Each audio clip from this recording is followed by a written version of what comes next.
Okay, welcome everyone to episode number 10. Just a quick announcement or two. The online shop closes in, I don't even know, like 5 or 6 days. So if you want a t-shirt or stickers or anything, make sure you do that. Just through that QR code up at the top left. That'll be like linked to the Spotify and everything for this episode and any previous ones. So if anybody could try that out and let me know if it actually works or not, that would be great. Anyways, tonight we're joined by Chris Dallas. He's the fire chief of the Valders Fire Department in Wisconsin. He started his career in 2000 with the Whitelaw Fire Department, where he stayed for 9 years before switching departments. He serves on the Wisconsin State Fire Chiefs Association. He's a member of the Old Fashioned Fools. And at home, he's got a wife, a daughter, and 2 boxers. Did I get all that right? You did. House Okay. hippos. Yes, sir. Anything else you want to throw in there or add on top of that? No, it's an honor to be here. Looking forward to it. Sweet. Thank you. So yeah, we'll go right into how you got involved in the fire service. I know you mentioned something about growing up in New Jersey and riding on a tiller, so I'd love to hear about that. Yeah, my father worked for the city of New Brunswick. So I was born and raised in New Jersey. And full disclosure, there'll probably be some F-bombs here. So there'll probably be some language. So put the women and children to bed. So I'll say some words that don't make sense. You'd be like, is that even in the dictionary? Probably not. So, so I grew up in New Jersey. And most people will say, once they understand I was born and raised in New Jersey, they would explains how my attitude is and how sometimes they say I go a little Jersey on people. So if you ever met anybody from New Jersey, maybe you watch that MTV show, Jersey Beach, it gives you an understanding of, how the attitude in the temple can go from 0 to 100. And sometimes the words don't make sense and the slang comes out. So anyway, I was born in New Jersey. Father worked for the city of New Brunswick. And being a city employee, we always hung out at city facilities, mainly the fire station down at Station 1 in downtown New Brunswick. So it was always a favorite place to go. We'd always go to that station because they had an old brass fire pole. And we'd run up and down those steps and we'd slide down that pole hundreds of times, in the short time we were there. And that was really all we cared about. And then, got to ride on a fire truck. A friend, took us around the city.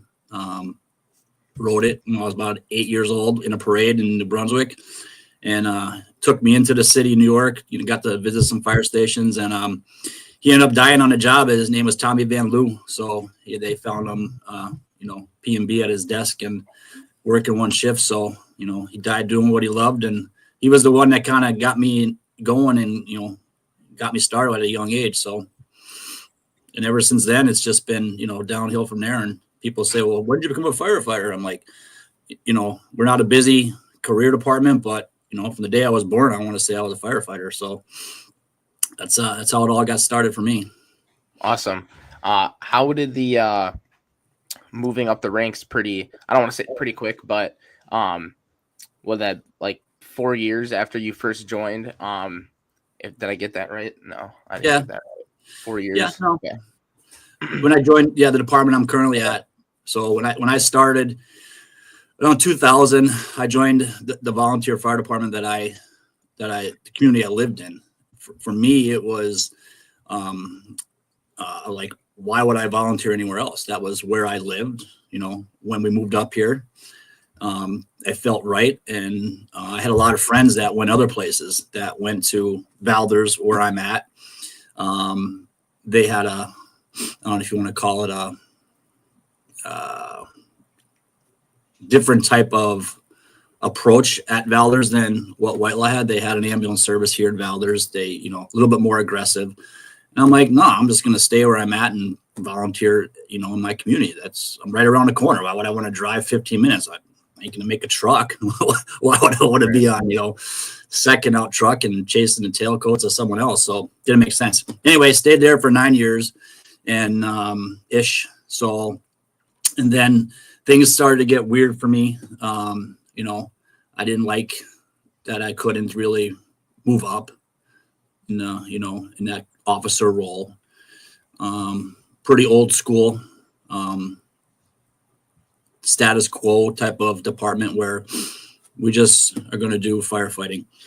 And I got pretty sick of, honestly, just not being challenged and not being, pushed to my potential. There was times where, I don't want to admit it, but this is how the volunteer fire service works is, you don't know any better. So you join your first department and you think this is how things are. This is how it's got to go. This is great. We're on a fire department. I got the t-shirt, we're throwing back some beers after meeting. We're socializing, the camaraderie. But after a while, it just becomes like, that's not normal. Like we should be doing more. We should be training. We should be being, proficient at our skills. And so that's kind of why I left there. I came over to Valders, and the chief at the time, I joined the ambulance service. So to be clear, I didn't really join the fire department first. I was hesitant. I didn't want to bite too much off before I got going. And the chief's like, "You want to join the fire department?" I said, "Well, maybe in time." So did a little bit on the ambulance. Then 2009, I joined the fire department, and then it was just full force. Like, they did a lot more specialized training. The jaws, the ropes, all the cool shit. Plus the firefighting. They went on a lot of calls, and they weren't really liked. They weren't liked by other departments, and we still aren't liked by other departments. And we'll cover that why I think we're not liked. So then 4 years after that, I got promoted to lieutenant, captain pretty quick, and then the chief at the time, he was I think 13, 14 years as chief, but he's a 40-year member of the department. So he's been around a long time. He's seen a lot of things. He's done a lot of things.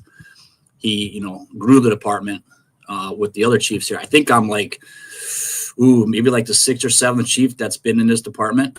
So since they started in 1918, so we didn't have a lot of chiefs. So he's like, "Hey, I'm thinking of stepping down as chief," and he didn't really say at the time, "I want you to put your name in for it," but he goes, I'm thinking about stepping down as chief. So okay. I didn't know what to say. I'm like, shit, the fuck you want me to do? I'm like, I'm just a freaking captain on this department for 4 years. Like, anyway, he did. He stepped down and talked to my wife. We threw my name in there, and now I'm going on my 13th year as the chief of this department.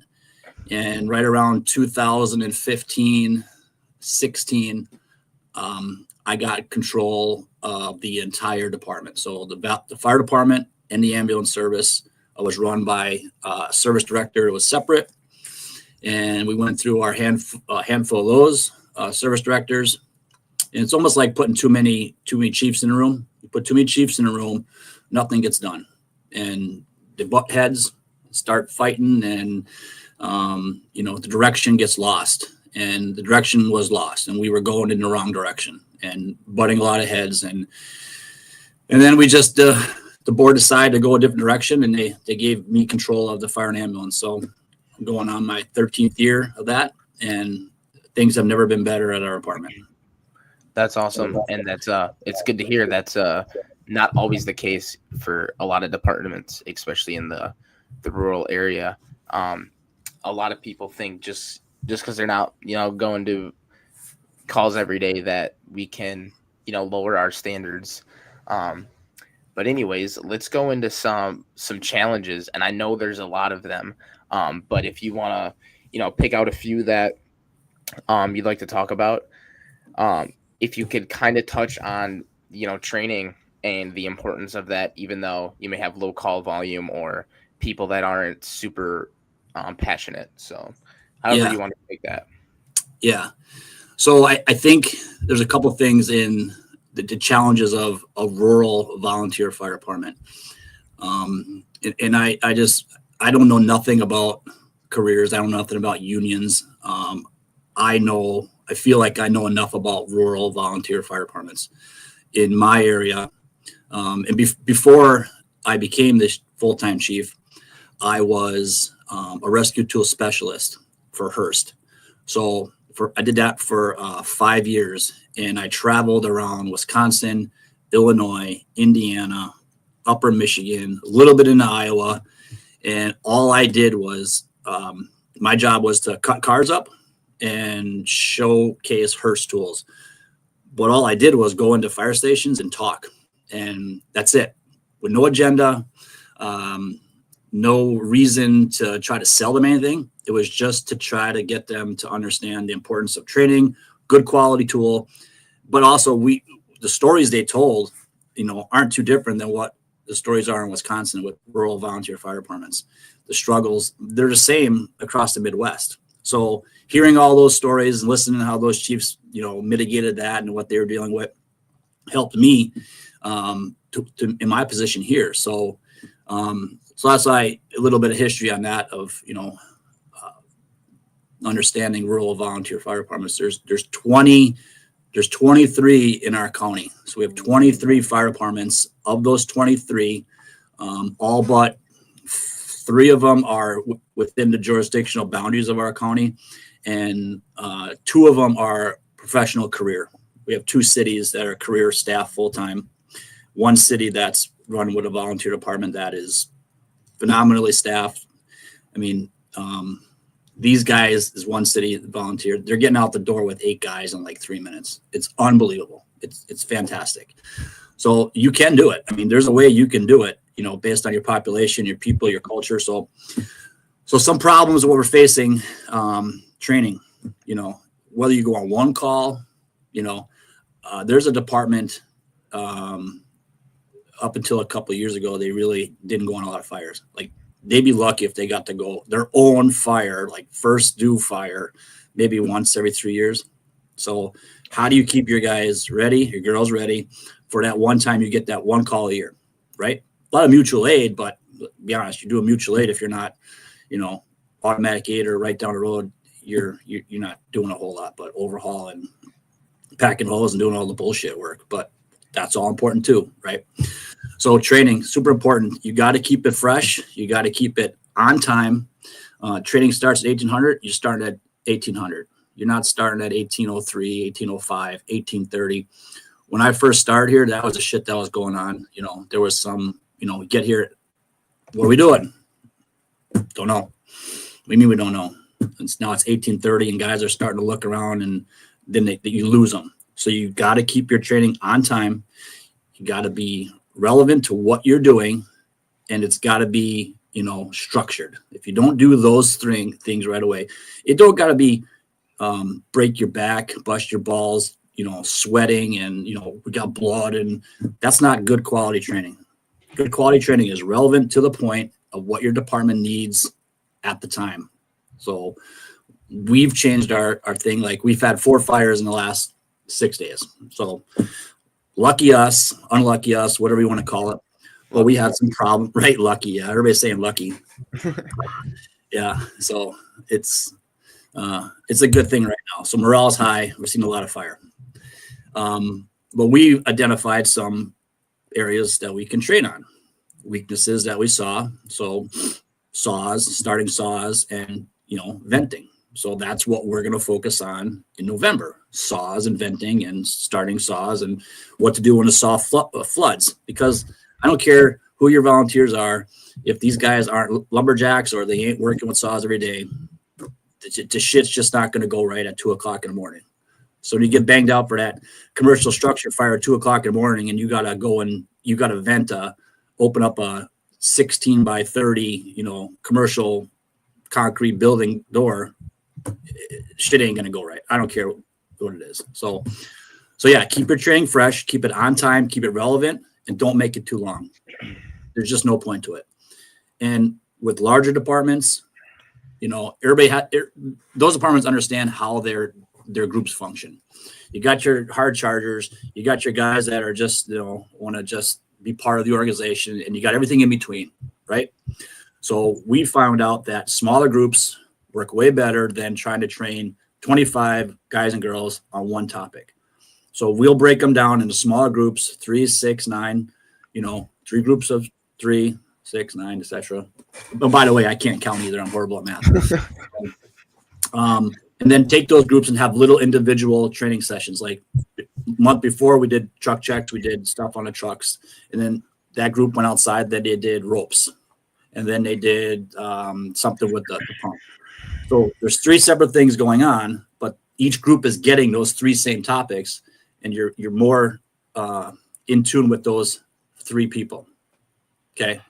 Nobody's doing sidebars. They're not out, checking their phones or posting on Instagram and saying, "Hey, look at me, I'm at the fire station." So you can control it more by doing that. So, but if it works for you in those big groups, keep doing it. Don't change it. If it's working. But this is what seems to work for us best for training. So, because you're going to get that one time, you're going to get that fire. It's going to happen. You're going to have to throw a ladder. You're going to have to vent, enter, and search, and go in a room and grab somebody. You stay on long enough, it's going to happen. I promise you that. Don't think it can never happen to small town community, 150 people, whatever. It's going to happen. So just be prepared, be ready. Most of the stuff that I say or hear, I picked it up from someone else. I didn't invent these theories. I didn't invent these training ways that we do it. But there's one thing I always say, like in our staff in the mornings, I talk to them. I said, if I had a crystal ball and I could shake that ball, and I forget who said this. I think it was DJ Stone or something. He's like, if I could shake the crystal ball and I could tell you in 30 minutes, you're going to go pull out a person out of a window and it's going to happen in 30 minutes. What would you do? What would your training be? I would hope you'd say, I'm going to go to a goddamn ladder to a roof and I'm going to practice throwing it, vent, enter, and search, calling my report, and pulling a victim out. So that's almost the mindset you got to have. It can happen to you any second. You got to be ready. And it may happen for a year, it may happen for 10, but it's going to happen. Definitely. I want to touch on a few things. I'm only 18, and I was, after a few months of kind of pushing for some training on some search stuff. We're a small town, 2,000 people. We've got about 20 guys, I want to say, maybe 8 or 9 of them that show up to everything.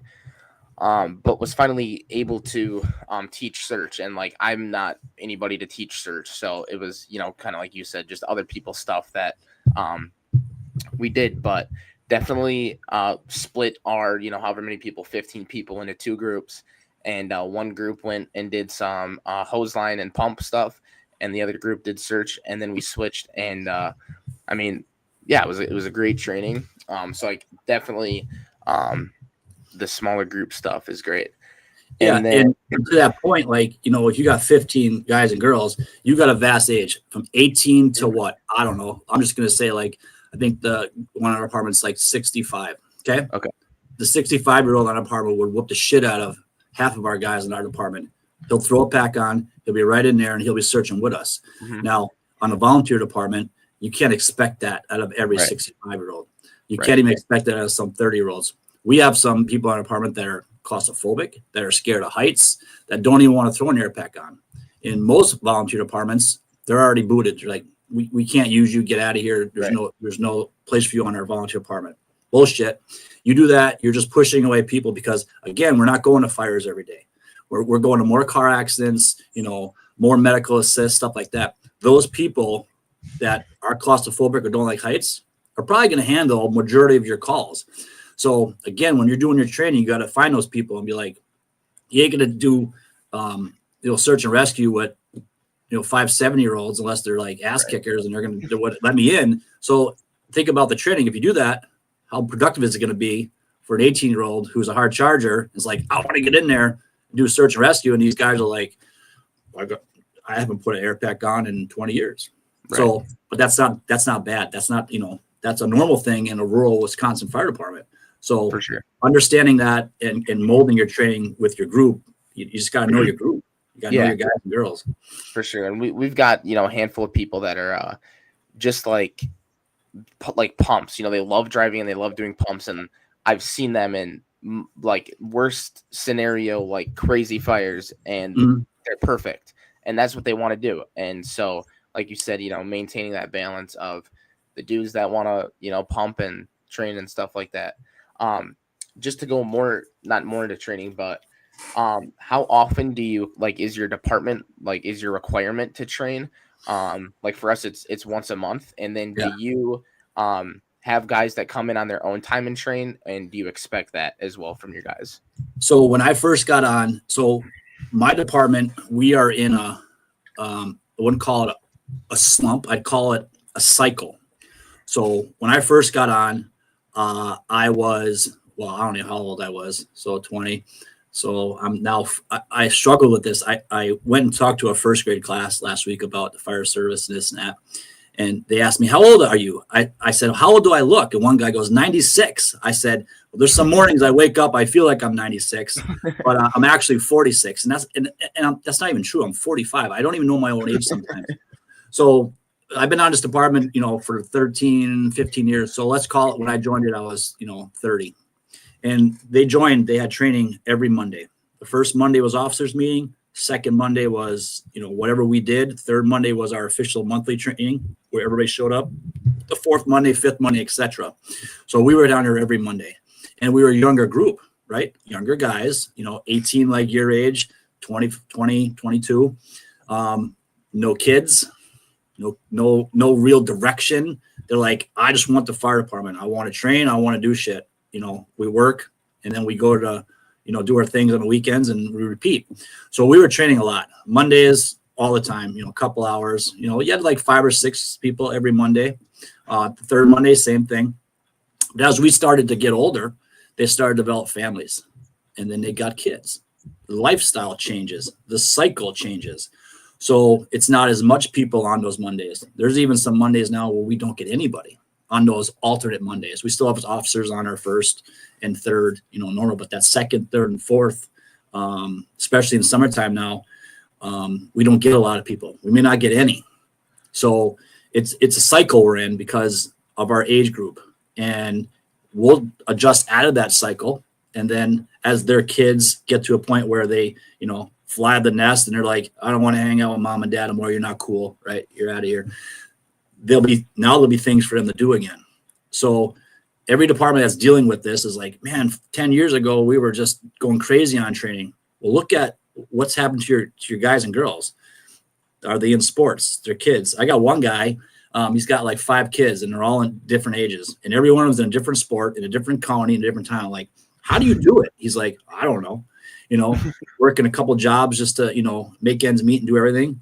And, you know, he still makes time to get here. But you can't crucify these people that are trying to make ends meet, that have the passion yet, but are just doing the minimum because that's all they can do right now, because the kids are most important. Your kid, your family, and the job that pays the bills is important. The volunteer fire department is important, but you got to remember that family comes first. The job that supports and pays your bills, that allows your family to do this stuff, is the most important thing. So, yeah, so our training, we're in a cycle right now, and we do that third training. We hit it hard, and then that first Monday, but it's definitely changed. And every year I have to adjust how things go, and I also have to adjust my patience and my expectations of the department, because we're constantly changing, you know. Right. And if you're a chief of your department and you're not setting those real expectations and looking at the demographics of your department and understanding their personal lives, not being like, hey, I want to know everything you're doing, understanding what sports the kids are involved in, you know, what their job requirement is, then you're just not, you're not getting a full grasp of how your department functions. And ultimately it's going to suffer for that. So, because you're going to say something, do something the one time that nobody shows up for drill or something, and you're like, where the fuck is everybody? What is bullshit? You tell all your friends that if they don't start coming to drill, that, you know, we're going to have problems. Well, what's going on in drill night? Is there a conference? A concert at the school where all the kids are doing their yearly thing, and half the guys' kids are in that grade. Okay, so just take a breath and understand that stuff, and focus on your members and their personal life too, to know what's going on. So definitely, already stuttering shit here. It's so important. I think it's much easier to change stuff within a department if it starts at the chief and goes down. If you start at the brand new, the 18, 20-year-old, just backseat fireman, it's much harder to work that change. So I'm glad that stuff like that works out for you. So we got 3 questions. We'll just go down here. How do you stay calm during trainings or real life experiences? And I'm going to add on to this question. A lot of chiefs, I don't want to say just chiefs, officers in general, especially in low call volume departments, get very amped up over the radio, yelling. What are some things you do to stay calm, doing your size up and stuff like that? That's a great question. And, obviously the more calls you get to go on, the more time you get to spend talking on the radio, it helps. Now, if you're a low call volume department and, it's that one fire call you get a year, I think you have every right to be excited. I think you have every right that, the tension in your voice or the anxiety or nervousness, I think is fully acceptable. And, because they've never done it before. I mean, the first time you got on a bike, you probably were scared shitless. You're shaking, you're wobbly, you're driving down the road. So imagine now you're getting that house fire where people are trapped, and it's your first fire call of the year. Mm-hmm. And on top of it, as a chief officer, you don't have any clue who's coming. Right? Are they coming? When they show up, are they going to be able to perform? So it truly is. You get to go on more calls. And that was the other reason why I kind of left my original department. I wanted more. I wanted to do more. I was a pretty, I didn't like school. I hated school. I finished in the top 2% in the bottom half of my class. Okay. So, I got my first A+ when they drew my blood and said my A type. So, you know what I mean? So, but, I always like to drive around when I'm driving around, and I'll look at a house and I'll say, oh, 2-story residential balloon frame. We got fire showing from the 2nd floor. And I'll just say that. So, and where you're driving and where you're going, there's houses everywhere, right? I drive past a commercial building, a big complex. I'm like, well, if there was fire coming out of here, this is what I would say. So, take a deep breath, key your mic. Chief 203 is on scene. We got fire showing from the 2nd floor. I have command. And you can be as nervous and as yelling as all you want after the fact. But, take that extra second, just kind of compose yourself and think, what should I say before I key the mic? And then you set the tempo, honestly, right. Because there's guys, they said, one time I was a little anxious on the radio, and like, I knew this was urgent because of how your voice came across the radio. Yeah. I think maybe some of y'all haven't heard it, but there was a recording. It's like, I think it was out of Chicago, where the first officer on a truck is like, let our 203s on scene. Holy fuck, they're jumping out the window. Like, that's an urgent call. Like, right, it sets the tempo. If Chief 203 is coming in scene, and he's 30-year vet, and he's Chief 203 is on scene. I got to work in fire. And next day, Chief 203 is on scene. Holy shit, we got people hanging out the window. We got fire coming out. Like, they're going to know some shit's really going on. Definitely. So, I really don't have a good answer for that. For me, driving around, saying stuff, going on calls, listening to other chiefs, and listening to fires. Like, I'll take a fire on a video and I'll kind of try to do it myself, shut the volume off and do my own talking. So, but, I'm sure that day is going to come where I'm going to, be an asshat on the radio and say something stupid. So. Yeah, I mean, that's a perfectly said answer. And I've witnessed that, like having a mutual aid department, and chief is solid, and 99% of the time it's a calm, size up and stuff. And then there's the one time where he's like amped up, and you're like, no, this, the urgency for sure. You always like hear the radio chatter in the background, right? You'll hear people call up the mic and they're talking, and people are yelling in the background, and you hear irons clashing and saws going, and you hear people screaming and hollering, and you're like, holy shit, we're going into a shit show here, you know? Right. But it's muscle memory. It's just, you know, focusing. And one thing I either do is I always pull the recordings of my fires. If I'm in command of it, I pull the recording and I beat the living shit out of myself about how I talk, how I sound, and what I did. And every single time that I'm in command of a fire, I pull the recordings and I go, and I fucked that up. You know, I should have said this, you know. So, you know, with the forum we had here, I got one today. I didn't get a chance to listen to it, but we had a fire at a commercial bean processing plant. We get fires there all the time. And this one looked bigger. I went an extra alarm on it. And, you know, it was a extremely positive turnout for people. And we had so many it was like a parade, right? It was a good night. People showed up, but pull the recordings, you know, practice it, take your mic with you, you know, and practice with your friends. Like, you know, a simple drill, say like you only got 4 guys show up or girls, just go out and do radio comms. Get comfortable talking on the radio. You don't, like I said, you don't have to go out and bust your ass sweating drills. Just, you know, practice talking on the radio. That's the most important thing. Yeah. They can't hear you. You can't communicate. You can't communicate. Shit's going to go south real fast. Right. Does everyone on your department have their own assigned radio? Funny you say that, because no. So our chiefs do. We have a weird system in our county. We have 2 platforms. We have an 800 system and a VHF system. The 800 system can be identified and tracked with your users. So if I'm key up on our 800 system, our dispatch center will know it's Chief 2030. So Valders Chief. But if I key up the same mic on the VHF system, they have no idea who I am. Okay. So I think it's also super important that, like, if you identify yourself, you know, Chief 2030 dispatch, go ahead. Oh, it's the chief calling me. This is probably important. I should pay attention, you know, versus whoever. I mean, the transmissions are all important, but you get what I'm saying, where a chief's coming on the radio and, you know, to give a transmission. So we just talked about that, and we are going to move that direction so that each person has their own assigned radio, that it's them that, I mean, I'll be honest, embarrassed, whatever. We have radios that still we can't transmit an emergency button, right? We can't do it. So that's important. Assigned radios, are important, but our dispatch center, like everyone across the nation, is rotating staff faster than a bus depot. Right. So they don't even understand what happened when you press a Mayday button. You know, like I can press my button right now and on the VHF system, and if I don't answer it, they have no idea who I am, and they'll say, "Is someone in duress?"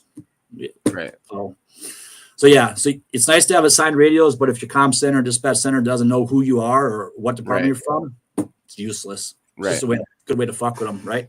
Beep, beep, beep, beep. Wake up.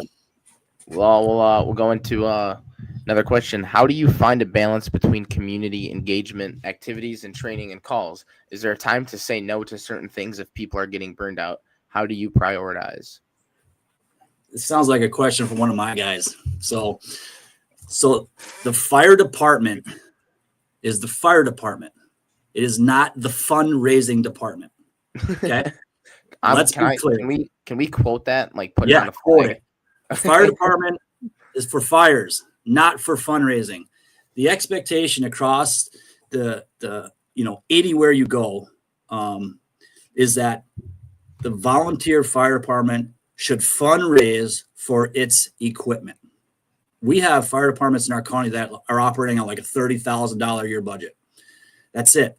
And then they got to fundraise for essential equipment, gear, radios, saws. Like, you see people flipping pancakes for years to buy a set of extrication tools. Like, you know what pancakes that is?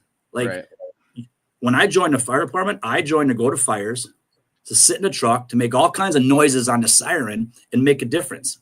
I didn't join. If you told me I got to respond to, I don't know, 150 hours of fundraising a year, I probably would have said, see ya. So that is a huge thing, but it's also important in some communities. Okay. Like the events. So the events bring a lot of money to the community. Like, I don't know, some larger, like example, there's a department down by the Wisconsin Dells. It's Kilbourne. They have a street dance. It brings thousands of people. It brings tons of money to the community. It's just not for the fire department. It's for the entire city. So things like that are important. It's just not the fire department doing. There's probably engagement with other community members. But for us, when I joined, we were doing like 6 fundraisers a year. And the fundraisers were kind of the problem. Like, we're arguing about how much we're going to charge for a brat. We're arguing about how much a can of Busch Light is. But we're not arguing about how our training's going. We're not arguing about how proficient we're throwing ladders.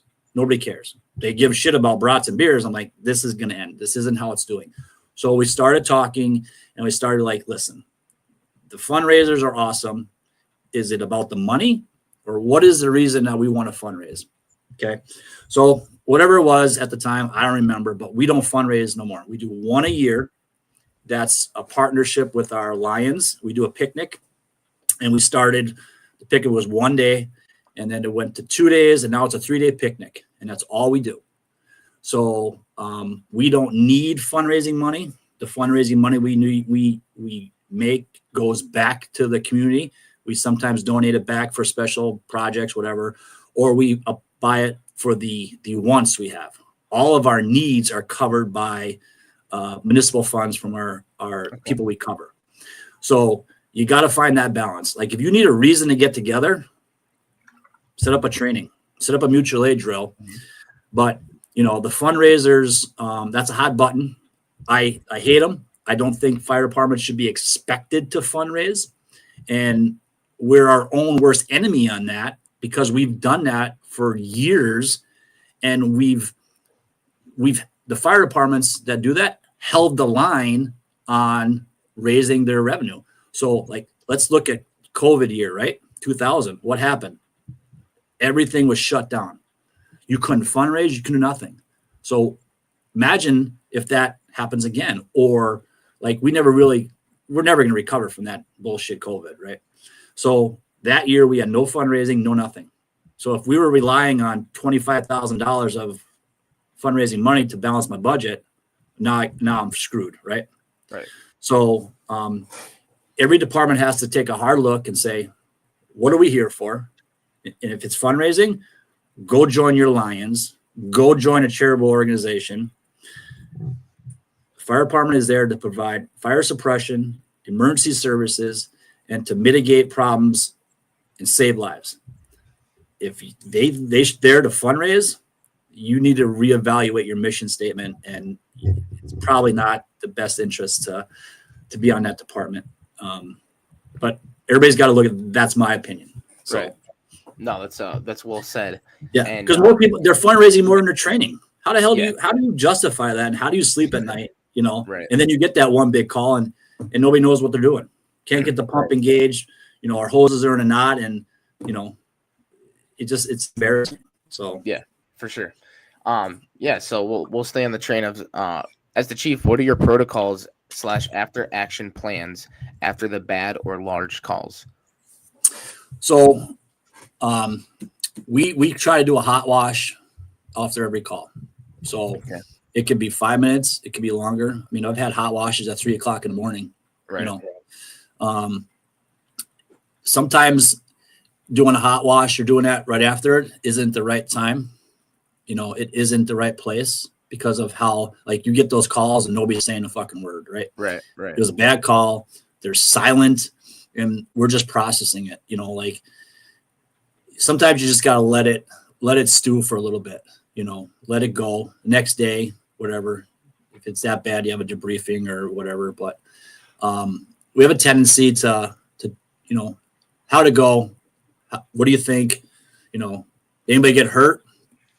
Nope. Well, then don't call me tomorrow and say you're hurt. So, you know, but you should be doing it after everyone. So your bigger incidents, depending upon your call volume, what you're normally used to, you know, you should do one, you know, every time. But you should be doing one every time. But right, like we had one the other night, Monday night.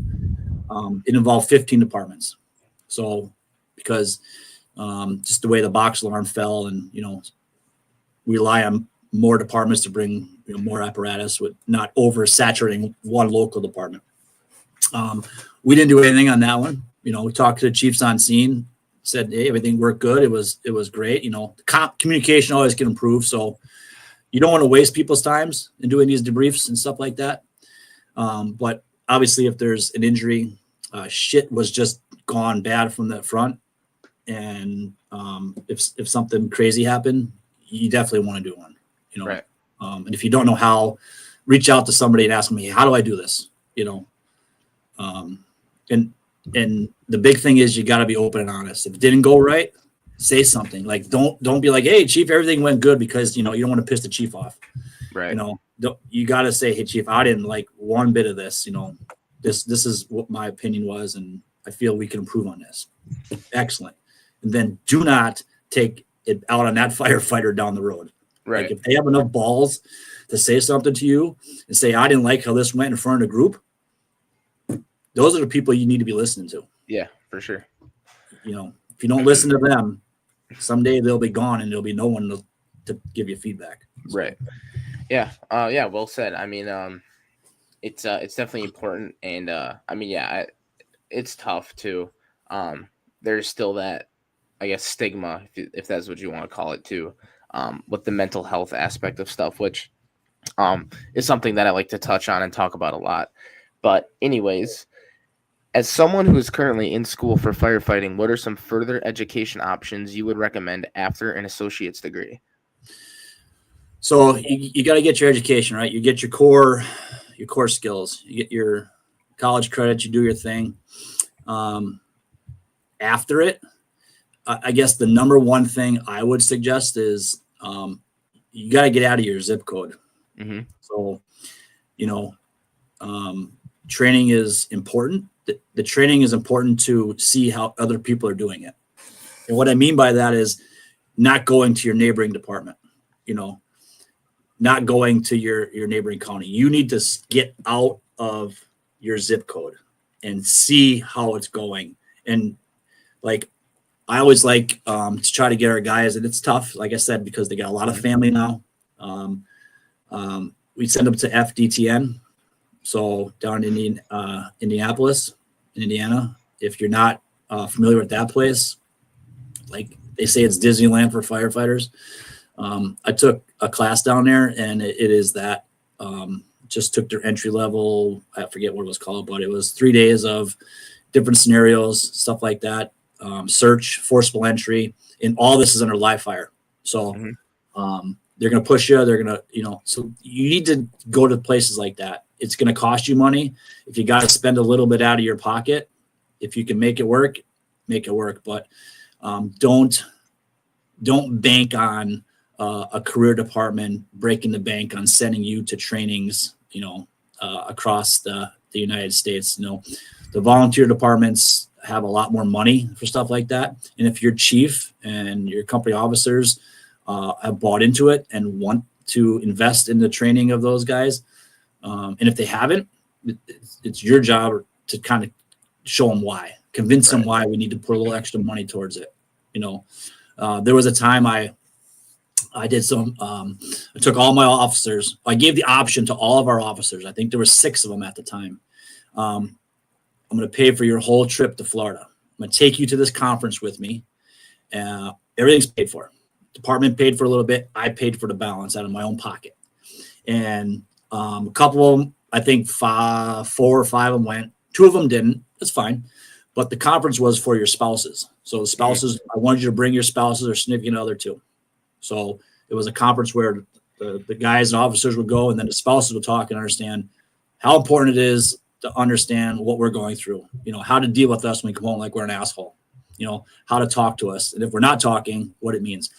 So we went, we had a great time, but, that's me. I don't expect every other fire chief to do the same thing, but it helps, get your guys away. If you're not paying them, well, shit, a 3-day trip to Florida, with their spouse, that could mean the difference between them staying on for another 10 or 15 years. you don't got to do that big of a trip, but Right. you know what I mean? Invest in your members. They'll invest back into you. Absolutely. So, and there's a lot of departments. I think my buddy, like down in Hoostaford, Matt Piper, like his training budget is through the roof. Like he keeps giving me, she's like, you got to pump your numbers. You got to get your numbers up per guy. And I'm like, I'm doing my best, but Right. it's just, but they got to find time too, right? Yeah. And a lot of them are just giving you all the time they got already. So get out of your zip code, go to trainings that are recommended, they're everywhere, right? I think Frank said there's so many, like your last podcast, there's so many small conferences everywhere, right? Mm-hmm. We didn't have this in the 2000s, like, you know what I mean? There was none of this stuff. So there's so many out there. Just get out there and, see what you like. And once you like it, you like the presenters, you like the training, stick with that group. Mm-hmm. So like me, I'm a big CFT guy, County Fire Tactics. Mm-hmm. I've been to almost every of his conferences. I think he suggested him as a speaker. Yeah. So yeah, hold on, buddy. You get turned out of here. Hold on. Yeah. So, but their cadre is top of the line. So you follow those guys, you see where they're going, you listen to them and girls, and then you bring it back slowly, and you try to mesh it into your department as you can. So. Yeah, I mean the importance of getting outside your area is I can never stress that. Like I said, I'm 18, right? So 3 months after I turned 18, I went to my first conference, and like it was like a whole new world, like a whole side of the fire service that I didn't even know existed. And then the other thing I want to just add on to that too is we all have social media, right? Instagram, Facebook, like you just said, CFT, like they post stuff every single day. There's people that post stuff for us to learn. So we all have that as a resource as well. Yeah. And you just gotta vet it too, right? Right. So there's so many people out there that are, pushing this, pushing that, regurgitating and it's spitting it out in a different manner. Right. Mm-hmm. Don't be going to places that, if they haven't done it, they shouldn't be teaching it. That's the bottom line. I don't go around trying to teach, RIT. Mm-hmm. I don't do it. Never done it.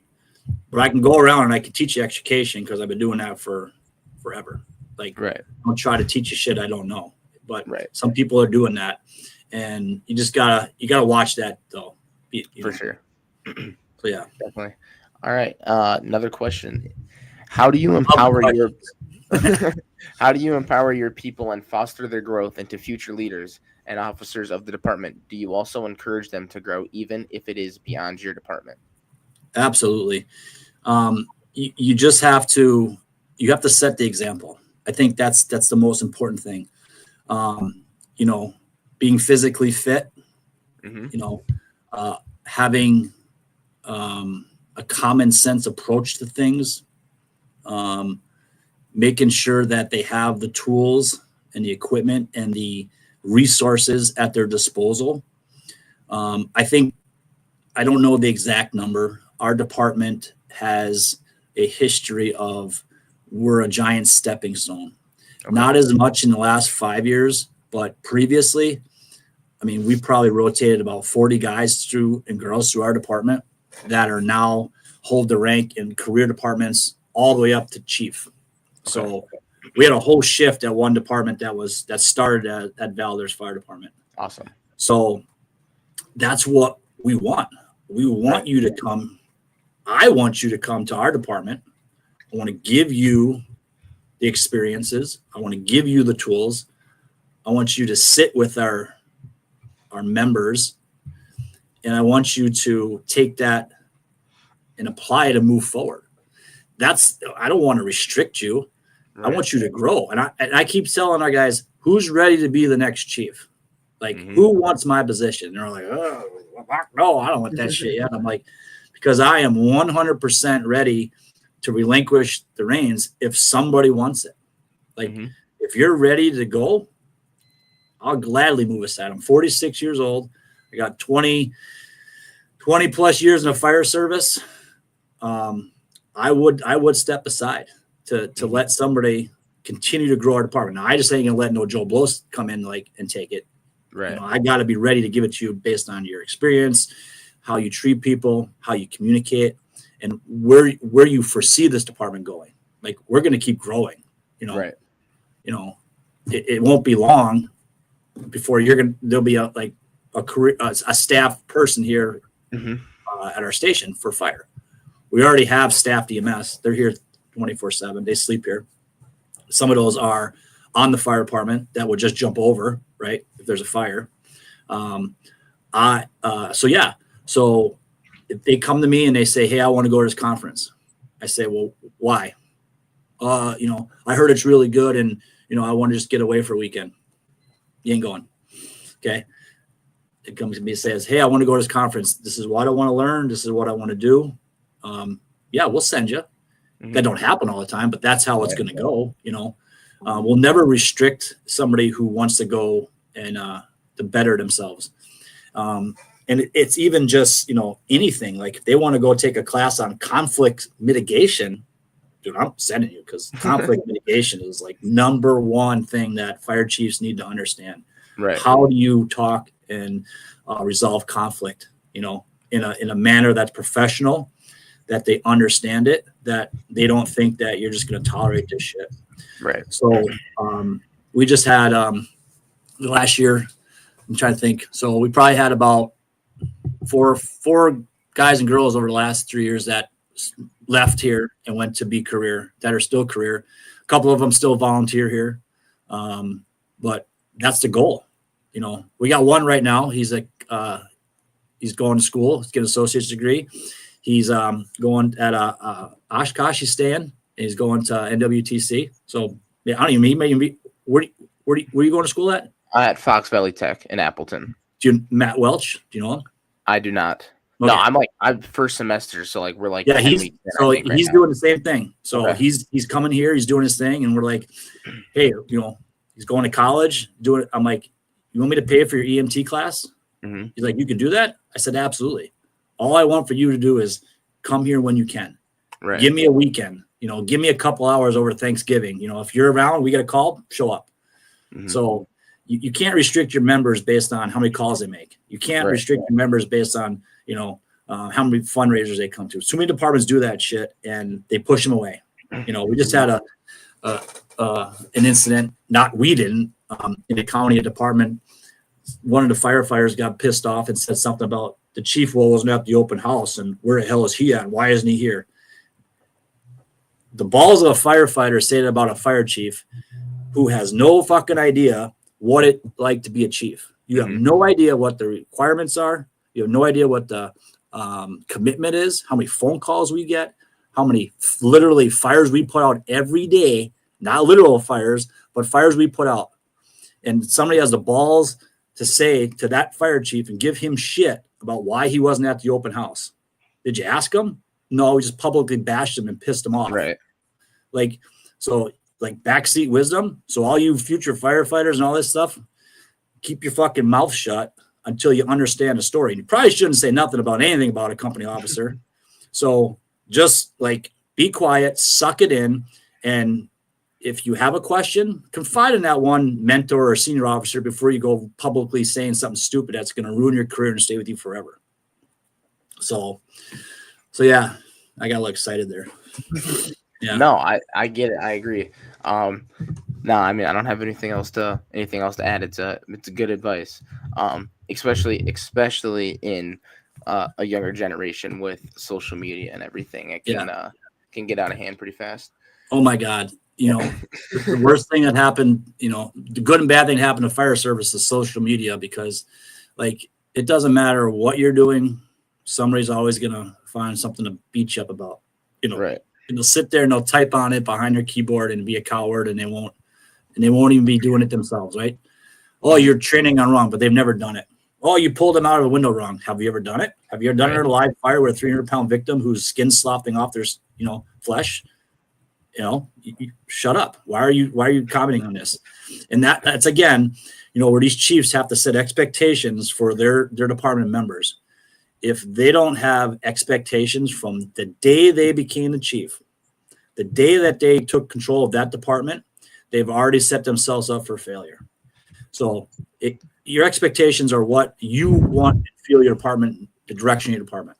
So when I took this over, it was under some hostile, the ambulance under some hostile conditions. And there was people here that were devoted to the previous director, whatever.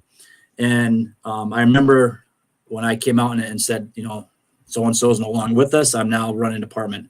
And it was in a meeting.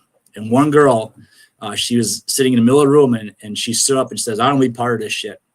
And I'm like, well, I'm sorry. I'm sorry you feel that way. She's like, you're never going to make it. You're never going to be able to do what you say you're going to do. And I said, well, time will tell, I guess, but I feel pretty good about it. I don't want to be part of this.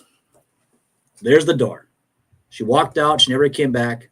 That was 13 years later, and we're thriving and doing exactly what I said we were going to do. Right. So we laid out the expectations. She wasn't, she didn't align with the expectations. She didn't like it. And not everybody's going to like the expectations, but they have, now you know the path. This is what the chief wants. This is what he or she is pushing towards. Here's your chance to say no. She said no. See ya. Bye. Never look back. And we're thriving. So that goes the same for a department who does one call a year. My expectations are communication. Be, open, have good communication. Whatever you feel it is at the time, you need to lay out expectations.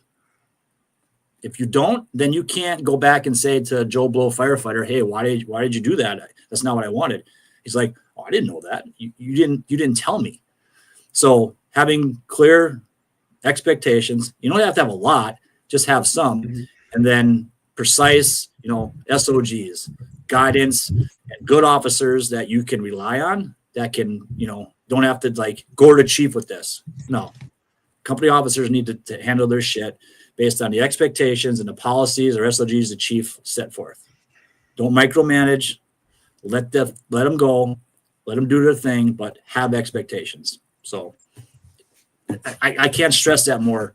I hear chiefs, they're like, man, I just don't know how to get these guys to listen. Did you ever tell them how you feel? Did you ever tell them what you want? Well, no. Well, then how do you expect them to communicate with you? Right. It's crazy. Mm-hmm. It's 2025. People, the generation, the boomers that we're exiting the department, that sustained our department, that grew our departments, that made them what they are retiring. So they didn't need a lot of direction, right? They didn't need a lot of guidance.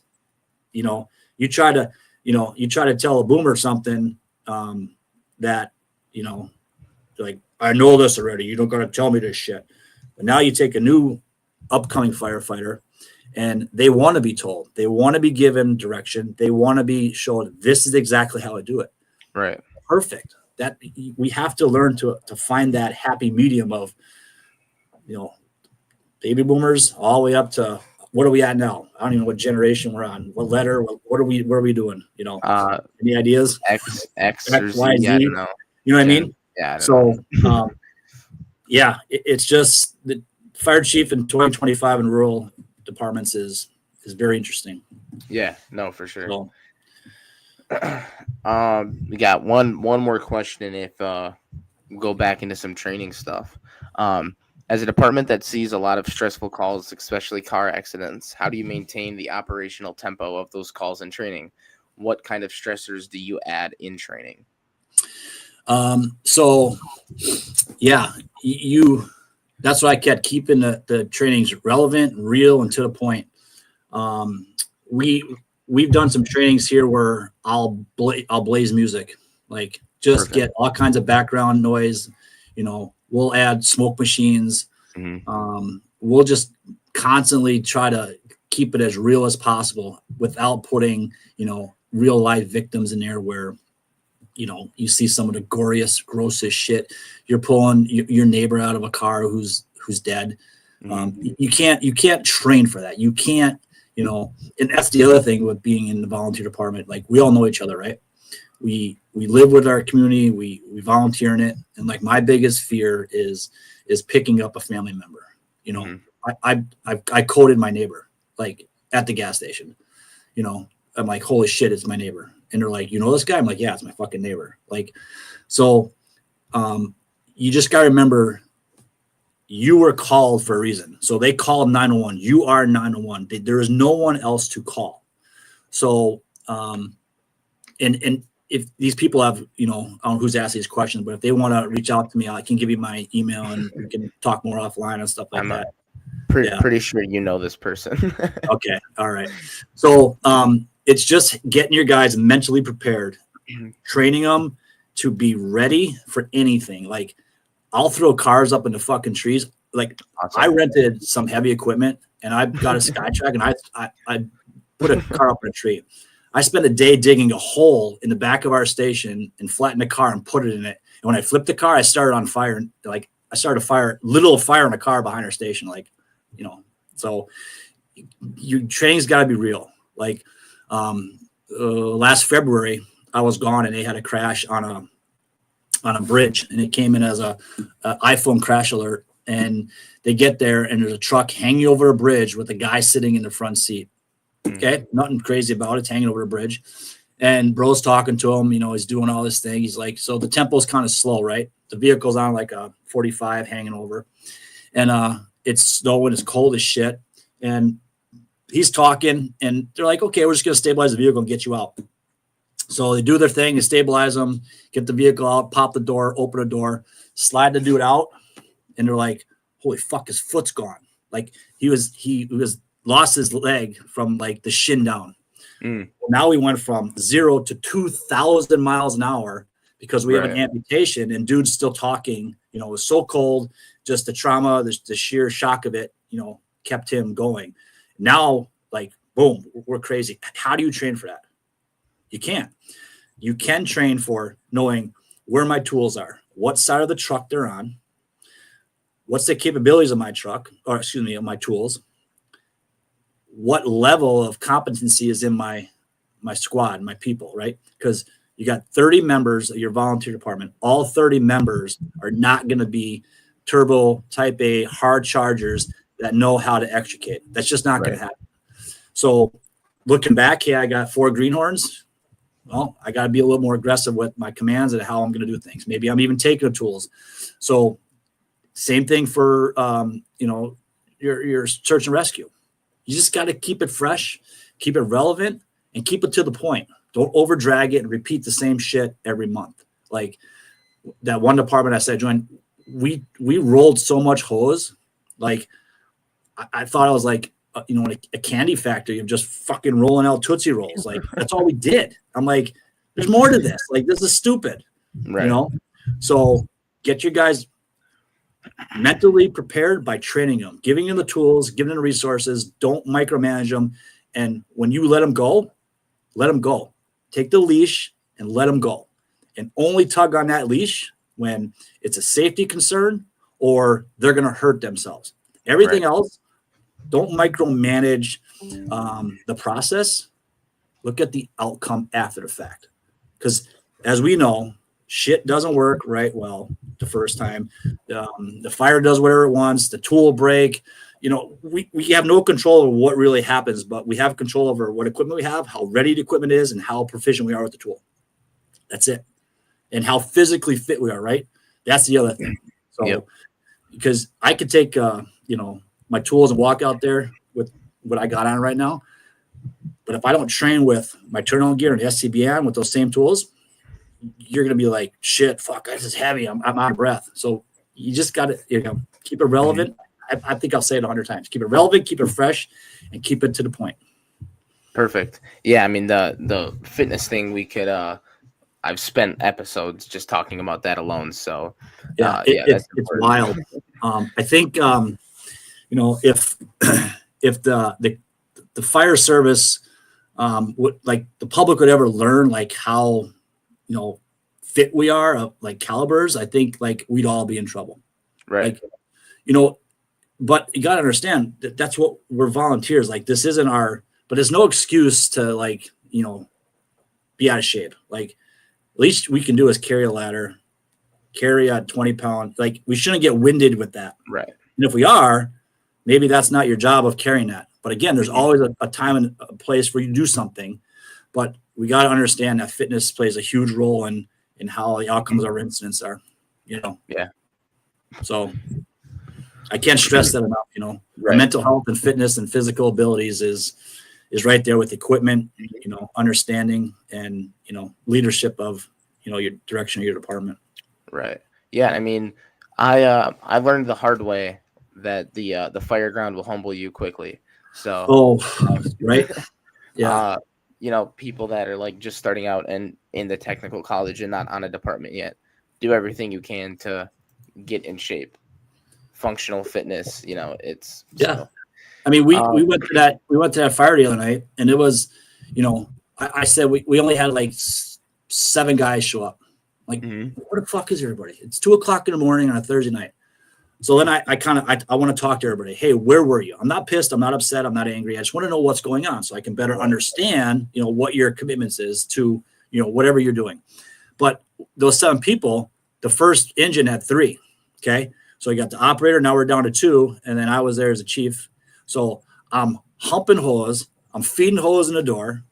I'm doing that. I'm trying to command. Somebody hollers, hey, we need this. So I'm running back and forth because that's the reality on a rural fire scene in Wisconsin at 2 a.m. when it's only 3 people. Yep. You know what I mean? So you got to have a little bit of physical fitness to hump that hose, get it in there, feed it to your guys, run back and forth, talk on the radio. Don't sound like a jack off on the radio when you're out of breath. You're like, I can't even talk anymore. Stand by, So, but that's reality. Nobody, if anybody's saying that's not reality, then you haven't had a fire where you're short staffed. You just can't. Like, I've had a fire where it's all officers on a truck. Yeah. Well, who's going to be the firefighters? I'm doing command. I'm just staging. Well, no, that's not how it fucking works. Right. Like, you know what I mean? So, physical fitness is important. Right. So, yeah. And I mean, I guess too, I can kind of ask this quick. What is your, how many officers, from you down do you have? And then what's your total, count? I mean, I don't know what it is at my department exactly, but just this summer we had a fire and, we were first due with our ladder truck, and it was 3 out of the 5 of us, not me, but 3 of them were officers. So, I mean, we were lucky with mutual aid and everything else that we had plenty of people, but, I mean, what's your numbers like there? So we have 6 full-time, so that I'm one of the full-times on the ambulance side. So we don't take credit for the fire side yet. Right. It's on the ambulance. So I'm here. I literally am a working chief. Okay. I work 48 hours on the ambulance. I work shift. I clean up shit. I clean the bathrooms. I do all that stuff. It's the way it is. I love it. Won't change it. On the fire side, we don't have any officers or supervisors on the EMS side. So they handle their own shit. Like, they're their own supervisors when I'm not here. But they don't have a title, right? You don't need a title to be a leader. That's just stupid. So the fire department has, I have 2 assistant chiefs. We have 2 companies per se, right? Okay. For ISO purposes. I have 2 assistant chiefs, 2 captains, and 2 lieutenants. They're divided up in each company. And then the rest are firefighters. So we have 24 in the fire department. Of those 24, so it's 7 officers. Okay. So like I said, there's times it's only officers. Right. And I've had the discussion with my officers that when your helmets expire, you're getting a black helmet. The color of your helmet means, in our department, means absolutely nothing. You can see I got the yellow one or whatever, and the red one over here. Those are my old helmets. So, but I now have a dirty white helmet. It's like, I don't know if it's like even like a maroon because it's burnt, whatever. So, and I also carry a black one in my buggy. I've wore my black helmet on mutual aid calls because I'm not the officer. I'm not the chief. I'm going as a firefighter in that time. So I'll switch helmets. People are like, what are you doing? I'm like, what do you care? Doesn't matter the color of the helmet. I'm still the same person. Still have my same knowledge base. So our officers, I give them carte blanche. If you're on scene and you're running it, and I'll say, hey, if you're there, you good? Yeah, I'm good. I'm going inside. I'm going in to do whatever. And some of them are like, hey, take command right away. Some of them I can't even, like, they're off the fucking truck and boom, they're in the building and they're doing a thing before I even know what's going on. So don't yank that leash back from those hard chargers that are getting shit done. Let them do their thing. So that's where a lot of chiefs kind of micromanage, pull them back. It's not safe. Holy shit. Like if I had to get 2 in and 2 out on a goddamn house fire or structure fire, and I would never get anything done. Like that fire we had the other morning, we sent 2 guys into a commercial building with 4 pieces of machinery on fire. And, but I trust them. I know what they're going to do. They have years of experience. Sure, anything can happen, but like we got to get some water on this fire. We just can't continue to let shit burn and get worse because I don't have 2 in, 2 out. Right. So yeah. I totally forgot. I guess, did I capture the question or was there a little more to that? No, I mean, I don't. Yeah. No, I think we got it answered.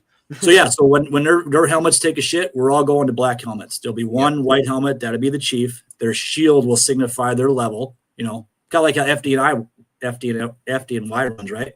Their chiefs ones with white helmets. So if I could figure out a way to like get rid of my white helmet, I'd be the first one to dump it. And, but like we sometimes, the officers, the actual law enforcement officers, they go right to those white helmets. Hey, chief, what's going on? So, so yeah. So yeah, Bernard just texted me. He says, "You're the best irons man I ever had." I said, "Yeah, that was a good day.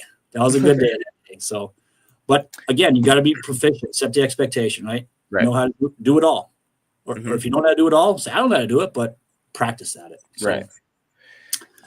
Yeah, I mean, I got through everything I had wrote down, and we got everything answered from people. So let's just talk a little bit about one thing. We didn't talk about the culture of departments. Okay. So let's go real quick. I know we're getting to be about an hour and 10, whatever, but so culture is important. Everybody sets their own culture of the department. Every chief, every officer, every senior person has a different expectation of what culture is. So I don't know how I've gotten to the point where I am with culture here. What I'm told, it's pretty good. They often talk about it, and there's a couple of them that were like on the EMS side who aren't firefighters, but I treat our EMS side just like a firehouse. They do the same shit. They have chores, they have expectations, they have a training regiment. I treat them like firefighters, even though they're not. And most of the time, for as long as I've been chief here, when I got hired full time, I would come in every morning at shift change, 7 o'clock. I'd be here. I'd probably be here before some of them. I'd make coffee and I'd sit at the table. And I would sit there and with zero expectations, zero agenda. And sometimes we wouldn't talk for an hour, right? We would just drink coffee and whatever's on TV, the news. And sometimes we'd start talking and then we wouldn't leave that table for maybe 2, 3, 4 hours, right? They're on shift. There's no calls. I'm, working, doing admin stuff, but just talking with no agenda, I think is important because most of the time, like if you're working and the chief comes and sits down or has, and I worked at a career department as a paid on payment firefighter. And whenever the chief came in the room, he's got an agenda. What are you guys doing? I got just to say about you. You ain't doing this right. But if they know that you don't have an agenda and you are simply just there to see what's going on, you'd be surprised what it evolves into. Like, if we have a table in our front room that if that table could talk, that table would be the best seller on the New York Times of what the stories it was, right. heard. So I don't think you need to have an agenda. I think you need to just sometimes listen to your staff, listen to your employees. And if they know you don't have an agenda, and they know I don't, you'd be surprised what they'll tell you, what they'll confide in you. There was a time where I worked at that part-time department, and I was a chief here, and I went up there. I was a firefighter, and I got pulled into the office one day, and the door closed behind me, and I'm like, "Why are you closing the door?" Oh, we just want to talk to you about the guys, and they kind of been talking to you, a lot. We just want to, chief to chief. I said, with all due respect, I said, open that door. I said, this isn't how it's going to go. Right. I am not here to spill, the gossip or what they don't like about their job here with you guys. Like they confided in me with, expressing frustrations or, some things were good, some things are bad, but that's not how it goes. And, with that door would have stayed shut and I had a closed meeting with that chief at the time, I would have been ousted in a heartbeat. Right. Oh, sorry. We'll open a door, sat back down. Well, I guess we got nothing to talk about. I'm like, all right, sounds good. I'm going to go back. So having agendas is killing the fire service because it just ruins morale. It ruins the trust. And sometimes chiefs, they just, that's how they get off. Right. It's unfortunate, but confide in somebody, find a mentor, find somebody you can trust. New firefighters, keep your mouth shut, sit back, enjoy the job. It's the best job in the world.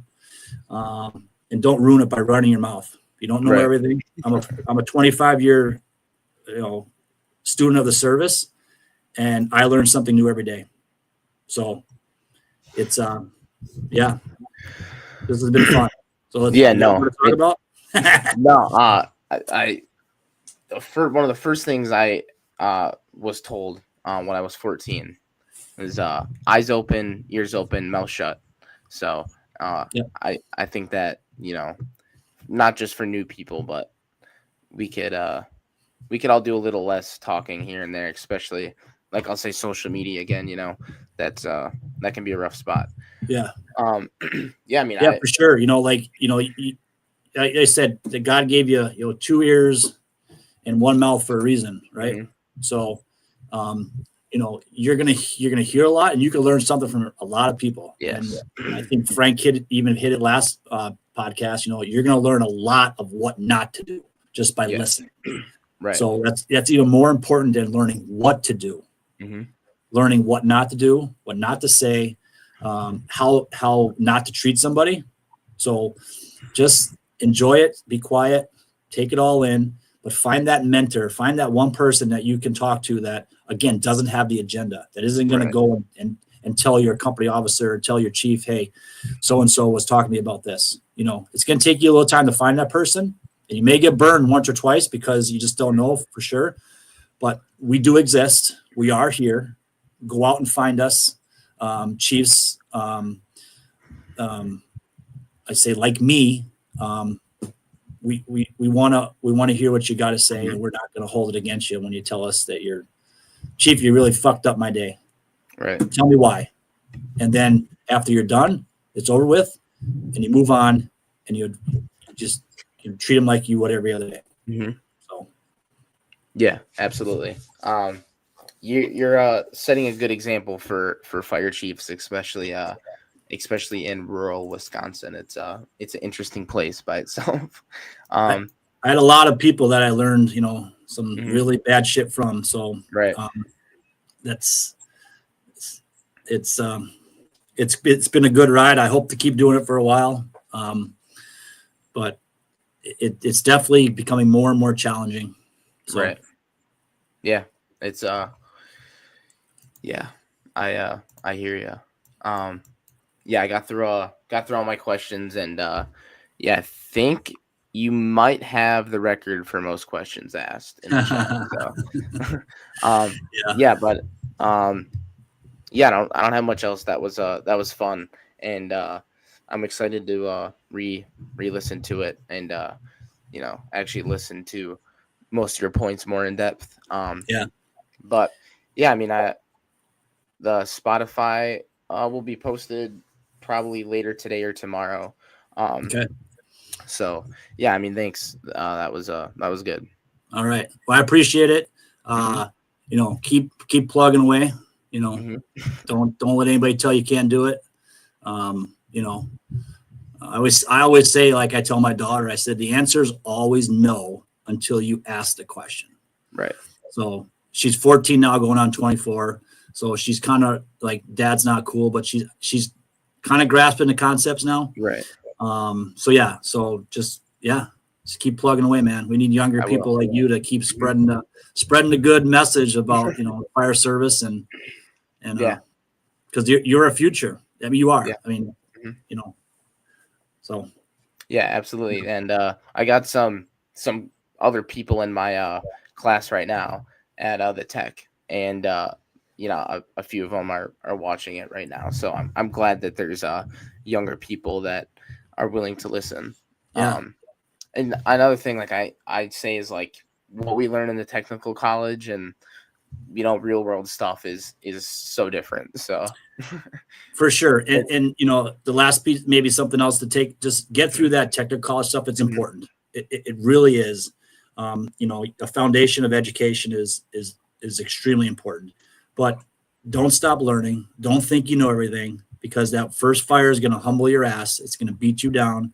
And then you're going to be like, you're going to question your existence. You're going to question, did I choose the right career? Did they taught me everything. I learned everything. Like, this is how it's supposed to go. It won't. Trust me. It's going to go completely opposite of what you expected. And then you're going to be like, man, did I make the right decision? Right.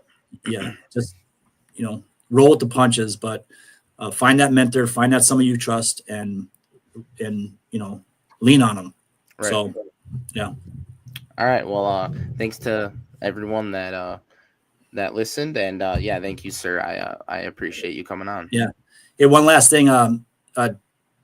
Saying a couple prayers for Mason. So I understand he's going through a little surgery or something soon here. So we're wishing all the best for him. So I appreciate that. He should be listening from the hospital. So okay. All right, Mason. Hey, man, take care. Get well. So hope everything's going well for you. I appreciate that. You guys have a good night. All right, buddy. Take care. You too.